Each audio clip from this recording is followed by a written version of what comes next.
11 मार्च 2025 को बलूचिस्तान के कल में एक हौलनाक वाकया पेश आया जब 400 से ज़ायद मुसाफिरों को ले जाने वाली जफर एक्सप्रेस को दहशतगर्दों ने अगवा कर लिया।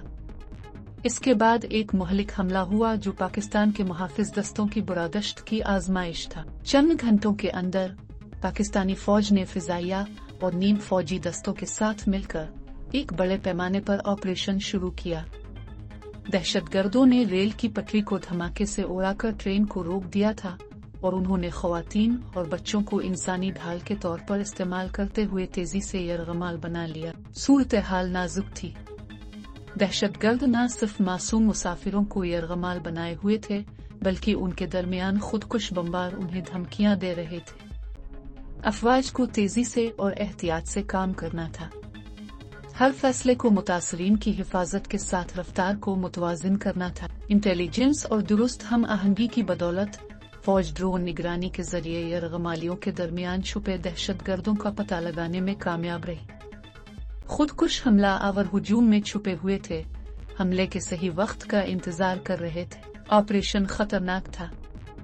फौजियों ने हिकमत अमली से काम किया, ट्रेन की बोगियों बारी बारी महफूज बनाया। पहले उन्होंने खुदकुश हमला आवरों को खत्म किया, फिर यरगमालियों को बचाया जो करीबी इलाकों में भाग गए थे। मजमूई तौर पर 190 यरगमालियों को बाजियाब करवाया गया।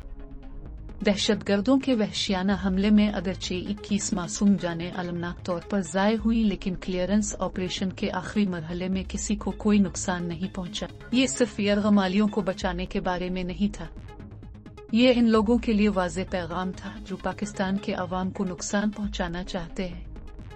हर दहशतगर्द को तलाश किया जाएगा, उन्हें इंसाफ के कटहरे में लाया जाएगा। ऑपरेशन के दौरान दहशतगर्द अफगानिस्तान में अपने मास्टरमाइंड्स के साथ राब्ते में थे, जो इस बात की वाज़ेह अलामत है कि यह हमले का मंसूबा सरहदों के पार से बनाया गया था।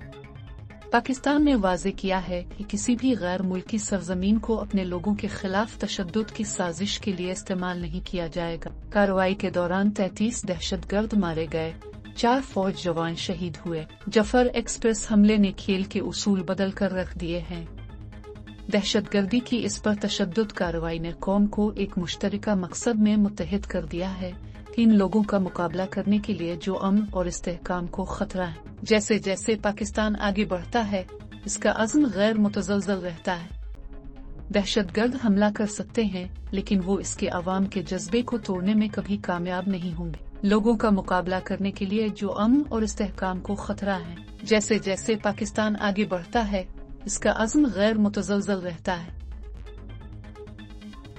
अगर आप मज़ीद ऐसी वीडियोस देखना चाहते हैं और आपको हमारी वीडियो पसंद आई तो हमारा चैनल सब्सक्राइब करें। मालूमात का काबिल एतमाद ज़रिया CRC, जुड़े रहें CRC के साथ।